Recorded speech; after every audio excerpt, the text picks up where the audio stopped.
Okay, Ninja, so I know Godzilla was just a movie, right? Wrong. Because guess what?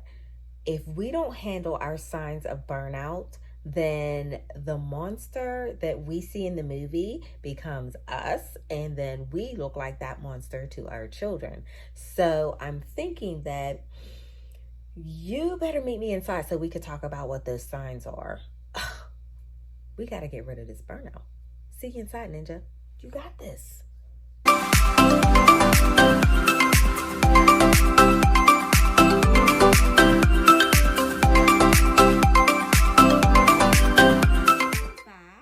Thank you for joining me here on my YouTube channel. I'm Nikki B, your host and the owner of ChildcareNinjas.com. In 2006, I started my 24-hour home childcare business with next to nothing. And now I earn multiple six figures with multiple facilities. And it is an honor and a joy to be able to help other women create and grow a childcare business that is simple, fun, and successful. So each week I release a new episode of Monday Moves, and inside each episode are tips and strategies to help you run your childcare business successfully. If this is your first time here, please be sure to click on that subscribe button down below and get subscribed so you do not miss another episode. And if you are returning, thanks for checking me out again, and I'm glad to have you back. So let's go ahead and dive in to today's episode. Okay, so there are so many childcare businesses that I am seeing that are shutting down and not reopening. And it was kind of disturbing because I was in my one facility the one day, and my phone was just ringing and ringing and ringing off the hook, and everybody was looking for childcare, and it was just an unusually insane amount of calls that I was getting with people looking for childcare. And so in my head I started thinking, I was like, you know what, there must be a childcare like closing down somewhere nearby, because normally that's when I get like a massive influx of calls from parents all at the same time, like trying to get their kids in. And so it was just so unusual to me. And then doing a little bit of research, and not like super hard research, but just kind of asking a few questions and asking around, and come to find out, sure enough, there was a daycare not too far from me that was shutting down and closing its doors permanently. And it really got me to thinking about the number of childcares that are not reopening coming out of this pandemic. And I have really had to think about that, because we are such an intricate part of keeping our communities together and helping our parents in their times of need for care while they are going to work to better themselves and their families. And so it's really, I do not take being a childcare owner lightly. It's an honor to be able to do it. And it just really was like, what is going on? Why is everybody closing down? But I also had to think back to years ago when I first started my childcare business back in 2006. And maybe not in 2006, but maybe a few years into it, I was tired. I was tired in the early years. And when I think back to that, I understood, now I understand that I was not doing some things right. Okay. And this may not be everyone's case. This may not be the case for all, childcares or all the childcares that are shutting down. But I really wanted to take a look at it, because it really interested me in the fact that there were just so many that were not going to reopen. And I get it. We've just been through a lot through this pandemic. And so I did understand that, some people just are like, you know what, I'm done. I don't want to deal with the, new mandates that might be put in place and, all the extra things we may have to do because of this pandemic. And they're just ready. And there's nothing wrong with that. But one thing that I can remember back to those early days of me being a childcare owner was the fact that I did not have some things in place. Okay. And so I figured if I was feeling that way early in the process at one point in my journey, then there may be some other people that also might be feeling the same way. So I wanted to come in here and give you guys kind of a pep talk, okay, on some things to help you not fall into the trap of childcare provider burnout early in your journey. So let's talk about that a little bit. Okay. Let's start off with reasons why people quit the childcare industry. Now I know everyone has their own reasons and they've gone through, different things, and everyone's journey is different, just like all childcares are different. However, for the most part, there are some things that just kind of, ring over and over again, that come out over and over again. And some of those things are like I've seen where it's like, the childcare is just taking over my home. It's just way more than I thought it was going to be. The kids, my own kids, are not adjusting well to having, all these kids in the home and things like that. It could also be, just separating home and business, in the emotional aspect of things is sometimes hard for people. But there are many, many reasons why. And these are just some, that I see come up often and over again. One thing is fear, just like you're fearful, of not being able to keep doing it, to keep being successful, to keep opening your doors and things like that. So that may be an issue as well. And not that any of these reasons are not valid, because they are. Anytime we are trying to decide why we are or are not going to do something, our reasons can be very valid. There's nothing, I'm not saying that they're not. But what I don't want to see is people early on, cutting or stopping their business as a childcare provider because they're overwhelmed or because they're frustrated, because those are things that can be worked on. Those are things that can be handled.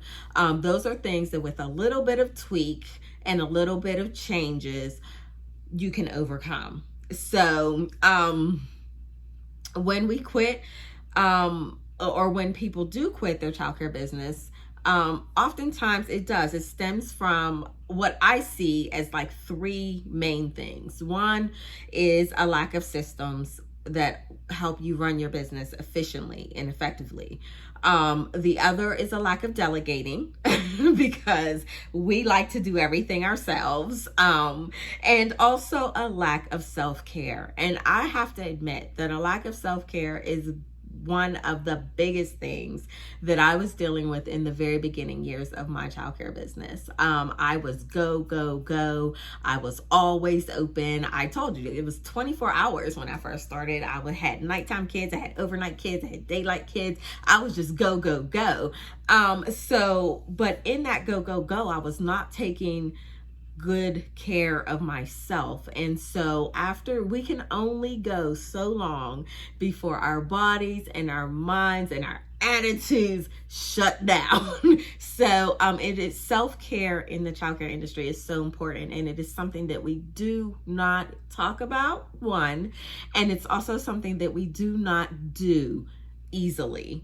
We make sure everyone else is taken care of, from the children to the parents to our team to our families.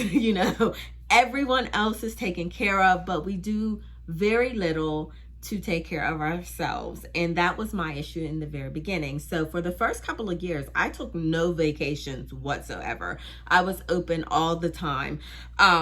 other than like major holidays. That was it. Those were my, vacations, if you want to call them that. And so it began to wear on me, and I started to see signs of me, getting to the point where I was like, you know what, I can't do this. I cannot do this. I was, becoming obviously extremely tired all the time. My attitudes were like just not in check. And you might have thought, that I was like having like different personalities or something, because it weighs on you. And so I had to really sit down one day and say, you know what, I have to make some changes. And so I definitely did. I took some time to make some changes. And part of the reason that I never closed was fear as well, because I was always so fearful that if I took a vacation, I would come back and not have any children. I wouldn't have any clients. I would have to start all over from scratch. And while I knew that wasn't the case, it was still kind of like that little kid in me, I guess, that was just fearful to say no, or to say, I'm closing for a few days. You guys go on vacation. I'm going to take vacation in the beginning, because I was still fairly new to the industry. I was still very new at being a business owner. And so that was definitely hard for me. And therefore, my self-care was just like, pew. Okay. So I definitely am a strong advocate for self-care now. So you definitely have to take time. Now, I also want to say that self-care for you and self-care for me and self-care for the next childcare owner is going to be different. We all do self-care differently. However, whatever that is for you, you definitely need to make sure that you do it. Okay. So what I wanted to give tonight was 4 things to help you with burnout, because I don't want to see you burn out in the childcare industry. There are so many people that have started childcare businesses and they haven't tackled, self-care. They haven't tackled delegation. They haven't tackled, putting systems in place that work efficiently. So burnout is a very real thing inside of our industry, but it does not have to be. And so 4 things I think that will really help you. One is taking a look at reconfiguring your program. And when I say that, it doesn't mean you're changing everything about it. It's just that you want to see what ways you can make your program run better. And so this is where putting systems into place comes into play. Making sure that there are systems that are going to help you run your childcare business smoothly and not with all the stress that you may have, is going to help you not burn out so fast, so quickly, or at all. Okay. Getting help is a must in the industry. We are so, especially for those of us that start off doing childcare in our home, it can be very, very lonely. You feel like anybody that comes to your door that is not a child, you're like, hi, let's talk, So it can be a very, very lonely industry. So you definitely have to, get some help in the areas where you might need help. And whether that is having, delegating some things out, like maybe house cleaning or something like that, and maybe hiring someone to come in and clean your house maybe once a week or something like that. You may want to look at things like that, especially inside your home daycare. You may not have a staff or a team, something like that. So if you don't, you still want to be able to find some ways that you can delegate some things out, so it's not you running your childcare business and then still having to do all of that home stuff or personal stuff on top of your childcare stuff. And so find the help that you need, however that may be, wherever that may be. Just make sure you get it. Also, working out the plan that you put in place. Whenever you reconfigure or redevelop your childcare program, you want to, when you're putting these systems into place and you're creating them and developing them, you want to give yourself time to work those plans out. Give yourself time to watch these systems work and tweak them and change them as as you may need to. And then once you've done that, you need to set a deadline. Give yourself some time. Give yourself maybe 6 months, 3 months, 6 months, whatever you choose. But make sure you set a deadline that will allow you to say, okay, by this time I need to have these changes, and I need to make sure that they're working and helping me feel less stressed and less burnt out. And so when you set that deadline, you revisit all those changes that you've made, you revisit the help that you've gotten, you revisit, how you're working that plan out, and see where you are, see what progress you've made. And then once you've done that, hopefully you will not feel burnt out. Hopefully you will have hit all those points where you have been stressed and where you have been struggling and frustrated, and you have made enough changes and enough tweaks to not feel that same way. However, I will say, if you are still in that same position of burnout and you feel like it is time for you to make your exit, make sure that you have an exit plan, that is. So when you do decide that it is time, make sure you have an exit plan, not just for you, but also for your parents. Be the childcare provider that is aware of how hard it is to find childcare, and give your parents that time that they might need to exit on a good note. Okay, so those are things that I wanted to just talk with you about this evening, because they were really on my heart as I see, so many childcare businesses not coming back. I just really wanted to come in here and encourage you all to not give up, to make sure that if you are exiting, that you're doing it, with a plan in place. And if it's not your time to exit, just make sure that you get things in place to help you de-stress and become not so frustrated, so that you can keep on doing the amazing job that you are. So every single episode, there's also a freebie. Okay. And so today, what I want you to do is click in the show notes down below. There's a link down there for you. And inside that link, you will open up to a self-care worksheet that is going to help you map out where you are right now, and what you need to relieve, the stress that you might need to relieve, or burnout, as we might say, that you need to come away from. And it's going to give you some tips as well on how to do that. And so click on that link, have a look at it, work through it. Let me know if it was helpful to you and how you utilized it. And also make sure that you stay connected. Okay. So visit me over on Facebook at Childcare Ninjas over on Facebook. Or you can also just say hi over on IG, Childcare Ninjas over there too. And then make sure that you also definitely check out the blog at childcareninjas.com. Okay, ninjas, that is all I have for today. I hope that this episode was helpful to you. I hope you got some value out of it. And I hope that I will see you inside the next episode. Continue to stay amazing, ninjas, because guess what? You got this. See you next time. Bye. Super excited for you and your childcare ownership journey. Keep me posted. Let me know how things are going. And until next week, have a great week. Bye.